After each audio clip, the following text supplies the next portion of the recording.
What's up, YouTube? Welcome back to the Cutlass Board Games channel. And the thing that we do here is actually make games and talk about game design discussion. And I want to talk a little bit about the VCARD TCG, which kind of dropped recently and is a little bit mired in controversy. But we're going to go through, we're going to take a look at a whole bunch of different aspects of the game that I feel like a lot of other creators aren't particularly talking about, because I want to really uncover some of the more hidden problems with the VCARD game beyond just being what's probably a monetization adventure from a collection of VTubers. Because honestly, how could something like this fail when all of these creators have such big communities and they're all now trying to sell this card game and, you know, monetize their fan base? When how are you supposed to do that if the card game is bad potentially? Let's have a little bit of a deep dive. I've created a fantastic PowerPoint presentation for us to all have a look at. The thing that I wanted to start with is the type chart. The type chart, you need to understand how the type chart works before some of the other things that I can explain. I don't necessarily think that a simplistic type chart is a problem here, but I do kind of want to run it through here. We have a really obvious water, fire, grass kind of triangle, except that grass does not interact with water actually. So if you're kind of expecting it to be very similar to Pokemon, it might be a little bit confusing at first, because grass does not beat water. Grass beats platinum. And again, if you're a Pokemon TCG player, steel, which is what I kind of would assume platinum is, most of the time resists grass, probably. So anyway, grass beats platinum, platinum beats electric, and then electric beats water, which at least the last bit makes sense. What I think is curious, and because you have to know that you're coming into an existing design space, that knowing that other people are going to have familiarities with other different elemental type charts, trying to keep it similar so there's not such a leap in understanding is probably for the best. And having a bunch of ones that you would assume interact with each other that do not is strange. So for example, fire and platinum, fire beats metal, right? Grass or earth and lightning, you would think that earth beats lightning, and grass should beat water, right? Is all a bit confusing, a little bit. So they probably could have chosen different typings, because the typings aren't actually relevant to the VTubers at all, except for maybe like the water ones, because we have a bunch of fish in the game. But the type chart being simple in general, rather than like an actual 5-tier rock, paper, scissors system like rock, paper, scissors, lizard, Spock, where a winner is always determined and ties are less likely, makes sense. But for the actual gameplay, I don't think it's necessarily for all of them to interact like that, but some of the other interactions of the game are going to be very brutal the more the type chart interacts. So we'll get into that in a little bit. But I think that this was important to explain off the bat. But some of the other and most obvious problems I'm going to kind of go through at the beginning, it feels like the people that have designed the VCARD TCG just haven't played trading card games. They're not familiar with stuff that's happened, and they've made choices that other companies have learned from and they have not. This is a famous Yu-Gi-Oh! Controversy is probably the wrong word, but like, I don't know, meme probably, where two guys brought this, and you see the box that they're holding. That is a single deck of cards that they entered into a Yu-Gi-Oh! Tournament.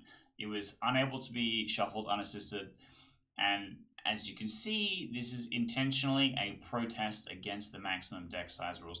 Magic the Gathering has had a similar problem, and in fact has printed cards that encourage you to play a really, really large deck, like Battle of Wits, where if you have more than 200 cards in your deck, you just win the game. Which is kind of silly. There was also like a pre-release meme where if you opened up Lost in the Woods, you would play like Lost in the Woods and like as many forests as possible. Or if your opponent was playing a mill deck, you just like shuffle as many cards into your deck as you can so that they can't win. And so not having a maximum deck size, it allows players to exploit your game a little bit. And also 50 minimum with copies of 4 is also a little bit different. Usually games with a small deck size go for the 3 as a playset, and then most of the games are kind of like sit at 60 with a playset of 4 because of the way that it divides nicely. So it's interesting for them to be like, hey, here's 50 card decks and 4 things, but you could just play 60 if you really wanted to. You could just play 70 if you really wanted to. And we're going to do a little bit of a deck breakdown and stuff like right at the end. So don't worry about that. We're going to go and actually look at some of the different card types and how it's all going to come together. But let's go through some more of the silliness. First of all, again, learning from Yu-Gi-Oh! Pot of Greed is a forbidden card. This is the Yu-Gi-Oh! Ban list this screenshot at the bottom comes from, and Pot of Greed is a forbidden card. VCARD TCG literally launches with Happiness Charm, which has draw 2 cards as the main thing, and then a secondary effect where you can play another extra supporter. I'm going to go through kind of exactly how the game plays in a little bit and why this is the best card in the entire set, and there's no reason why you should ever not play 4 of them and the companion card Cyanide Charm, because it's actually insanely more broken than Pot of Greed ever was, which is very bad, actually. Look, I know the beginning of this video opens a lot more questions than answers, and that's kind of what reading the rules document is like. But let's move on to the next thing. So this is part of why the type chart is relevant and why it disincentivizes deck building in a certain way. So I'm just going to kind of read this excerpt verbatim. Mascot cards boost your power level card by +1 no matter the element.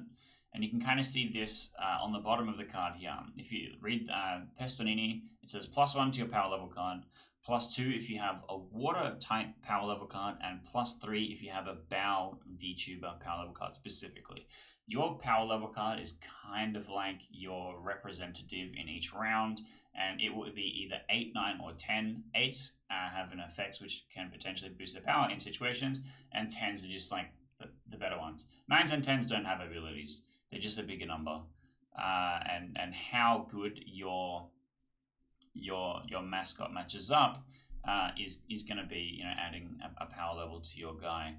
Now, and that's just kind of explaining that the second line of that part of the sentence. But this next bit in the yellow is mascot cards negate your opponent's mascots through elemental interactions. So if I play Pestonini, my opponent's Lamp Chan gone. Just does nothing.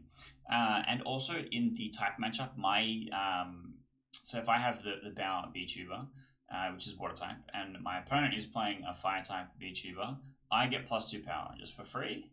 And then when I play all of my mascots, they defeat all of their fire mascots. So you actually are punished for playing just one color, and in fact, you should never not be playing every single color all at once. You should never actually pick the guy that you like and like build a deck around that one guy, like Commander in Magic the Gathering. You actually should be playing every single color. You should be playing every single card, or you are deeply punished for it. In the Pokemon TCG, sometimes you load in and you go, cool, I'm playing this Psychic type deck, and your opponent goes, well, I'm playing a Dark type deck. All of my stuff does double damage to you forever, and you're like, well, that's a bad matchup. I'm probably going to lose this. But it could have been mitigated if I was playing other stuff that wasn't just Psychic type. That's my B. This doesn't do that. This just goes, if you're playing monocolor and somebody else has a thing, like somebody else is playing every color, just happens to find all of the cards that beat you, you will always lose.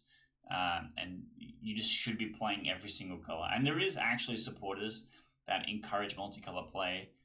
There's one where you're able to pick up the power level card that you've played and replace it with a different one, so you could change the type matchup a little bit.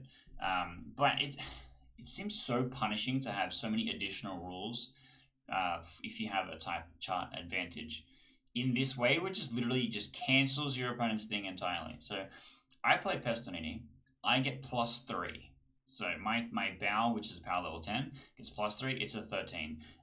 You're playing a Yuzu, which is what Lamp Champ's companion is.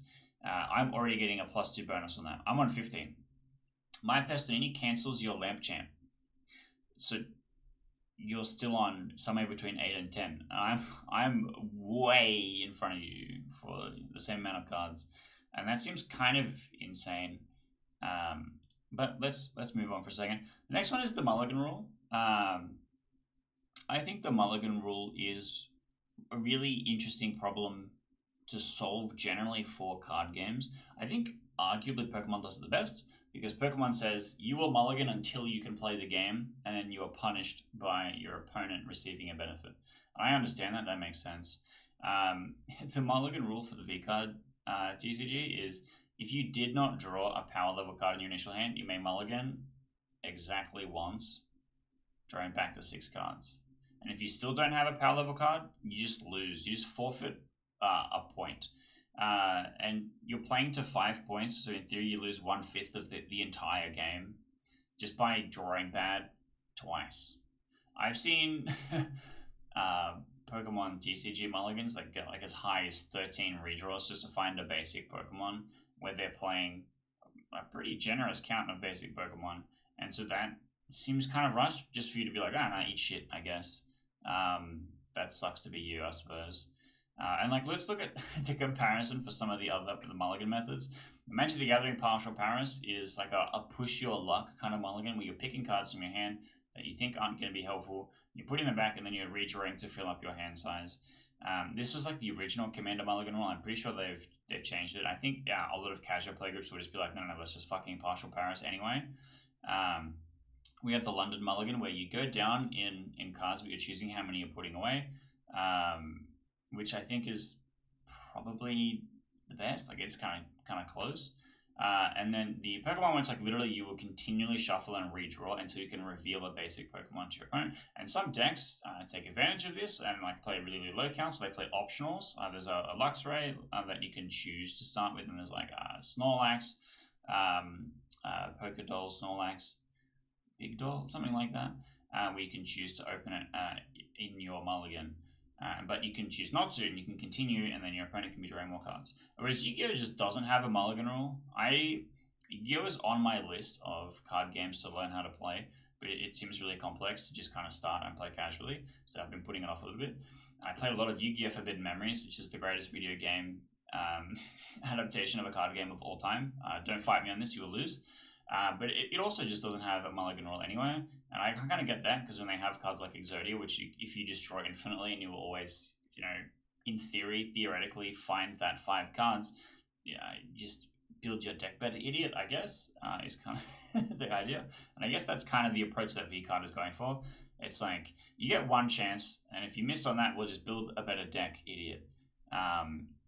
Which I think, I don't know, is strange. It feels punishing. But look, here's how to play. On screen is the box art for Condottiere.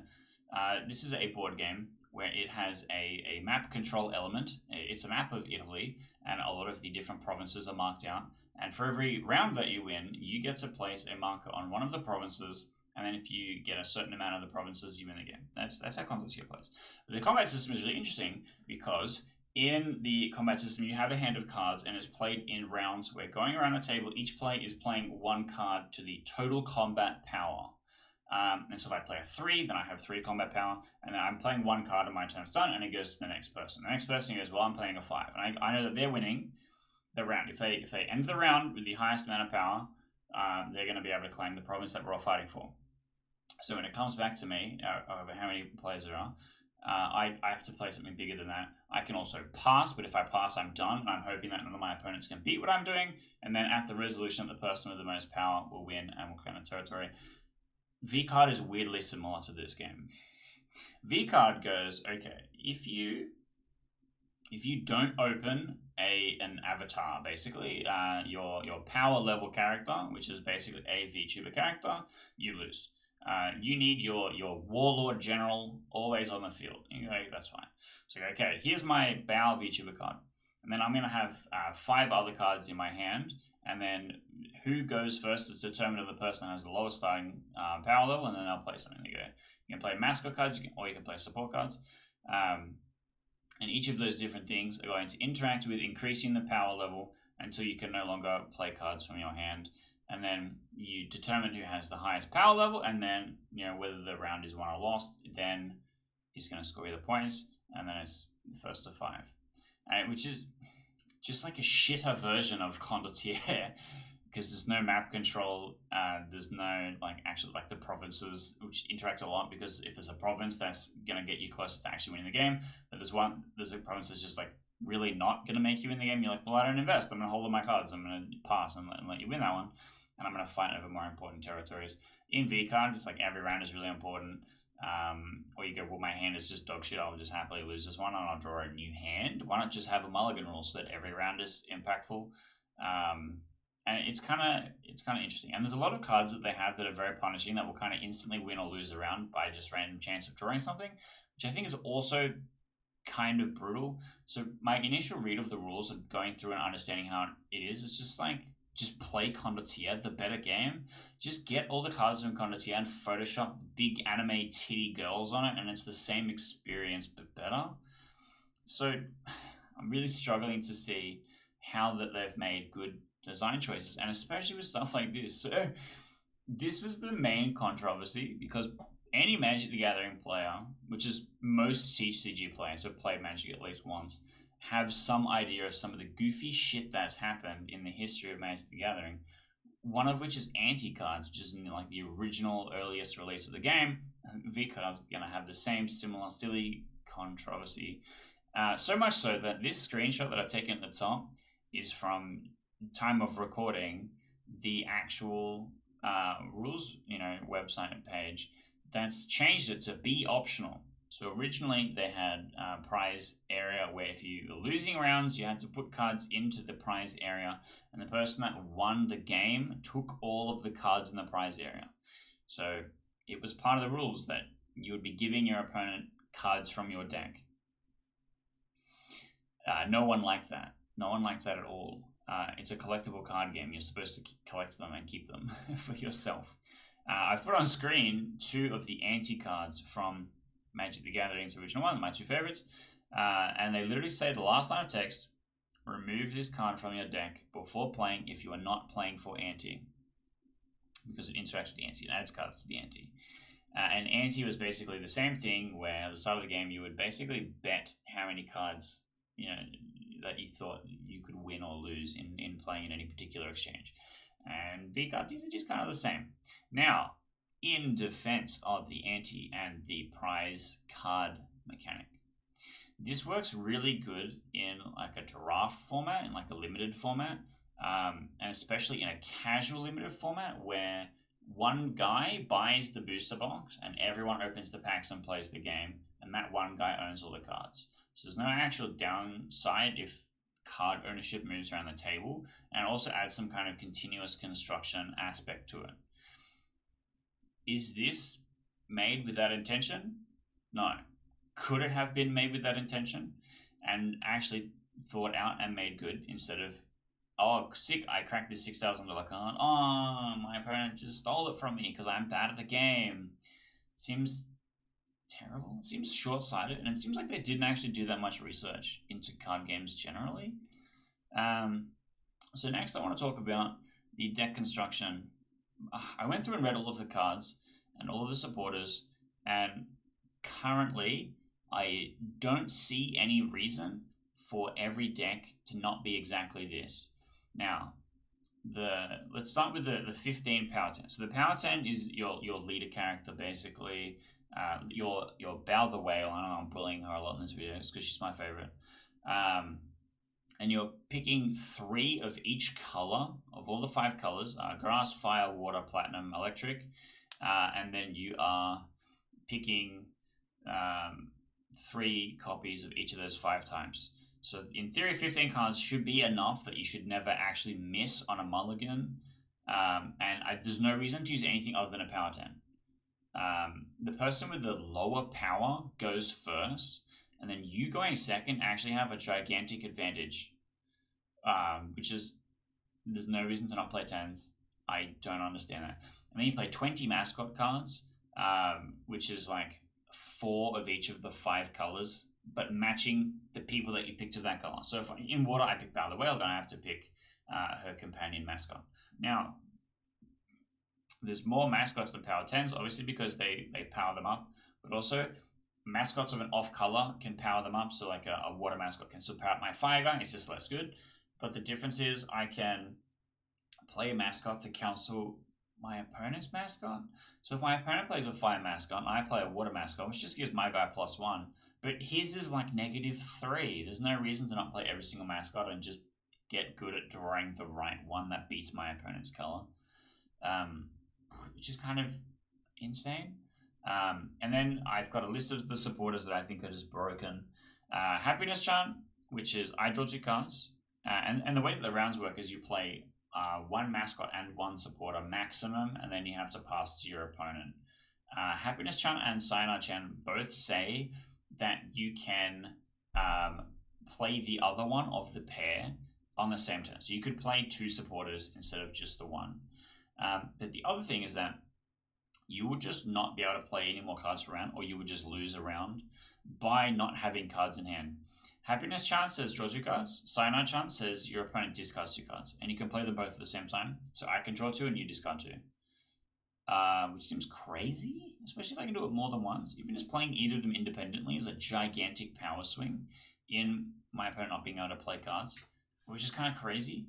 There's also Butcher's Blade, which your opponent gets -3 power, which is the same as negating their best mascot. So if because I can play a mascot and a support at the same time, if I play a mascot and it cancels their mascot and gives my guy +1, that's a power swing of 4. So I have a 14 and they have somewhere between an 8 and a 10. And I play Butcher's Blade at the same time. They have somewhere between a 5 and a 7. And I have somewhere between an 11 and a 13. Seems so hard to recover from, which is kind of crazy. There is a supporter that can counter the effect of another supporter, but there's no timing that prevents me from doing something that happens immediately. Butcher's Blade happens and is checked at the end of the round, as I understand it, because you just go, well, what are the things we add up to do with power? But it can't stop me from drawing cards, and it can't stop me from making you discard 2 cards. So it's not that good, actually. The best 2 cards in the game aren't stopped by the counter spell, which makes no sense. And then there's Double Down. So Double Down gives you +1 power per card played this whole encounter, this particular battle. And so you have 6 cards in hand, and if I'm drawing extra cards, if I've drawn more cards than my opponent, or I made my opponent discard more cards, Double Down will always win a round. So if I've played any Happiness Chant or Cyanide Chant, Double Down wins me that round. Assuming my opponent has not done that. And this is also assuming that your opponent is not playing the exact same deck as you. This will be like every first time player of the game. Because otherwise there's Doppelganger, and if your opponent is playing the exact same deck as you, then you play 4 Doppelganger to copy their Happiness Chant or Cyanide Chant and have the exact same effect. Which is kind of insane. There's also no big rules document. It's just like a really vague list of things in how it's generically supposed to be played. So none of the actual corner cases in the game are explained and how things are supposed to happen. Because what Doppelganger says on its text is it basically copies one of your opponent's played supporters. What if that played supporter is Happiness Chant? So, okay, I copy your Happiness Chant, I draw 2 cards. And Happiness Chant says I can play a Cyanide Chant additionally as part of its effect. So I play the Cyanide Chant. Okay. Now, Cyanide Chant says that I could additionally play a Happiness Chant if I played a Cyanide Chant. I haven't played a Happiness this turn, so there's no reason to not play all 3 of these things. I draw 2 cards, I make you discard 2 cards, I draw 2 more cards, I can't lose the game. So I think that the problem is either this game is just really not playtest, the designer really did not research other TCGs that much, in a way that they've just made a lot of mistakes that other games have solved already, or they just didn't care and it's a cash grab. And I think it's some combination of these things, weirdly. But I want to talk about the last and worst sin that they've committed. They didn't respond to my DMs. I actually reached out to them, literally, if you can see, joined February 2024. I reached out to them 1 month after they signed up to Twitter, being like, damn, a VTuber TCG. That sounds like it can't fail, because you'll have this gigantic cast of VTubers, all of which have an audience, all of which are going to be selling this product to them. It's like basically one of the greatest IPs that you could possibly have that's not tied to a cinematic franchise. And also it has so much of a more personable connection. You've created these fantastic salespeople to sell your game, and that gives them content to do pack openings. That gives them content to play the game if you make a digital client or something like that. And then they can be playing the game. They can be showing people how fun it is to fucking play this game. And I'm like, that sounds amazing. I want to get on board. I messaged him and say, hey, look, I saw that you're launching a new TCG soon, and I'm pretty excited for it. I'm actually a small YouTuber that makes content based around game design in board games and card games, and would love a chance to help make some content to promote the game. Here I am making some content to promote the game, and the thing that I'm promoting is fuck VCARD. It's not good. It's just lacks foresight, unfortunately. And they've backpedaled a little bit on some things and tried to adjust some stuff like the Ante rule. But it's just not designed well. It's incredibly simplistic. It's very clearly not made by a person that has experience in game design. There's like actually people that do this for a living, which come on and consult and make games. And they've obviously not done that either. So this is a person that's just going, yeah, I could make a game that has all these thousands of dollars in development on the line. It has the reputation of all these people involved with it on the line. I'll bang it together in a weekend. I'm sure it'll make sense. Some of it's really obvious. They've got some of the design elements are lazy. When comparing to something like Balatro, where Balatro goes, okay, I understand that we have the 4 suit types, we have all of the different ranks and stuff like that, and you make one Joker. And the Joker says if you play, and like there's only one cycle of these in all Balatros. Like if you play a spade card, it gets a boost. And you go, okay, well I could do that for the three other suits. Okay. I have this new thing, okay, I could do that for every other rank, right? I have walkie-talkie, which is 10-4. I could have that for every other pair of combination of numbers. But they don't, because it ruins the uniqueness of it, and it ruins what's interesting about playing 10-4 in the first place, right? VCARD commits that cardinal sin where they go, okay, here's our list of VTubers. That's the thing I knew from the start. That's in the document. Everyone that said yes to being part of this venture, I'm designing a card game for them. This is my list of VTubers. Great. Now I need to create a mascot for all of them. Okay, so every single VTuber has one mascot. That's 50% of all of the cards in the set. Okay, we now need to create a list of supporters. There's about 30-ish. And the first 5 is like color specific protection thing. The second 5 is a color specific protection thing. And the third, it's just, we picked one thing for one color. All right, we'll make all 5, right? There's nothing that actually makes any of the colors have a unique identity at all, except for the type chart. So there's no specific benefit to me playing a 5 VTuber because it has a new and different effect than any other color. There's really no reason to just play every color. There's no actual color identity in the game. Aside from Bow the Whale being water, no one is actually platinum. No one is actually, right? It's just, I think it's lazy. I think it's a lazy cash grab. I'm really disappointed in it, actually. I really wanted to love it. I really hate the graphic design, actually. Let's go back to the splash. The actual titty anime girl cards are the only ones that look any good. Everything else looks incredibly messy. It's so difficult to see what's going on. But also, these cards have no effects. They don't actually do anything beyond being a 10, which is also strange. It's also really weird. I understand having the worse of power ones, having like a catch-up mechanic, but also there's just no fucking reason to put them in your deck in the first place. It's like, that's also kind of disappointing. So what I'm actually anticipating is that either it will die and there will never be a set 2, which is quite likely, because the game is bad. And the only people that will buy the game is because they want it as a collectible for this burning ship, and just maybe support the people that created it, their Silver Veil, their Bow the Whale. And I get that, and that makes it fine as a product that's not a trading card game. They're baseball cards. The other scenario is they release sets that improve the game, and they change the rule sets, and they actually work on improving things. But it's not a TCG. It just isn't. And for any TCG to survive, it needs organized play. I think that they'll never ever do, especially in Australia, in my country. It will never ever happen. And because VTubers are not a region localized thing, they're kind of relatively worldwide.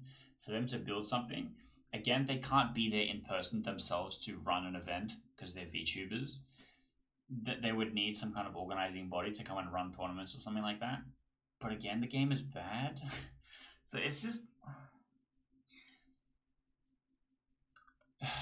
stressful. It's just really disappointing. This is another one of those scenarios where you watch a horrible movie, the worst movie you've ever imagined, and you go, that sucked. I feel like I could do better. And a lot of people that say that they feel like they could do better probably can't. But I literally, this is my job. I do this for a living. I make card games. I literally have a whole TCG design that's just sitting there because I'm working on other stuff, Cutlass. And Cutlass is a very good game. I'll absolutely toot my own horn on that one. It's great. It does everything that I wanted it to do. And it looks nicer than the VCARD TCG. And it's just one of those things where it's like I know that I could literally list of names of people that work in the industry that could make a better card game than this in a weekend, with given the same resources, given the same characters, given the same art and all this kind of stuff. They could make better graphic design. They could make better mechanics. They could do all this kind of stuff. Why was this job taken away from someone in the industry that could have done a good job, and instead just the guy that came up with the idea of monetizing all of his VTuber friends instead did a shit job? You could have consulted, you could have researched, you could have asked for help. I don't know. I'm spiraling out of control. Look, if you feel the same, if you think there's some hidden nuance to the VCARD TCG that I'm missing, please let me know. I'm actually really tempted to print out some decks and like actually try and play the game and record some playing of the game to get a vibe for like actually what's going on. If you would actually like to see that, please let me know, because it does take a lot of time and I don't want to do that if people aren't actually interested in it. But otherwise, go and play Condottiere. Yeah, if the creator of VCARD TCG had played Condottiere, VCARD TCG would be a better game. Maybe that's my hot take. Maybe actually play some games to research making games. Maybe watch a YouTube tutorial about making games. Maybe reach out to consultants in the space. Maybe click the subscribe button, because that might make your game designs better. It might.